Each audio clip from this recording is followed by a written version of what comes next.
Hi, and welcome to the Action Coach Tulsa Tip of the Week. Today we're going to continue our focus on one of my favorite books, and that is Og Mandino's The Greatest Salesman in the World. And this book does just a fantastic job of kind of pointing out the things that we can do in our lives to be successful. So this week we're going to focus on the scroll marked 3, which is I will persist until I succeed. And quite honestly, I could very easily just go ahead and read the entire scroll to y'all. It's that good.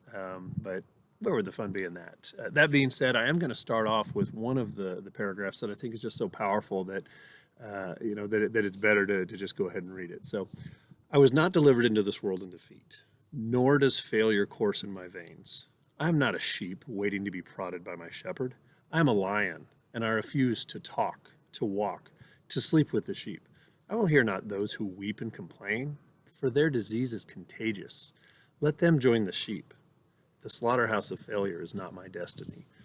You know, as I thought about that paragraph, it's interesting because, yeah, there are people around who, they weep and complain and are maybe not the best influence on me. But the more I thought about it, the more I realized that the guy who I hear weeping and complaining the most is the guy who lives between my ears.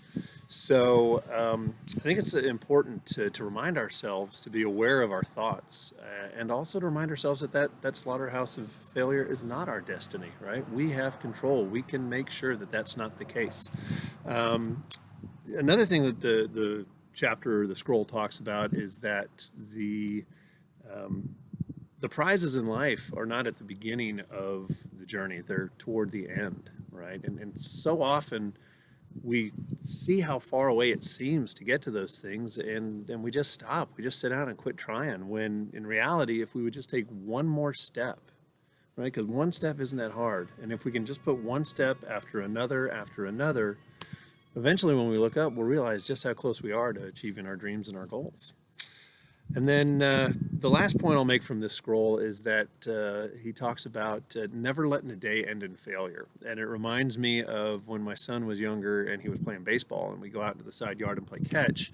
We would never go in on a miss, right? We always made sure that we had a completed catch. And to this day, whether we're throwing a baseball around, throwing a football around, playing with a frisbee, whatever it is, we still make sure that we never go in on a miss. Why? Because it sets the next day up for success. So don't go in on failure at the end of your day. Make sure that you're going in on something successful.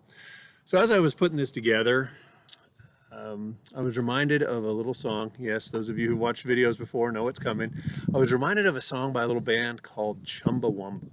And the name of that song is Tub Thumping. And those lyrics go something like, I get knocked down, but I get up again. You're never going to keep me down. I'm Eric Nam, and this has been your Action Coach Tulsa Tip of the Week. Make it a great one.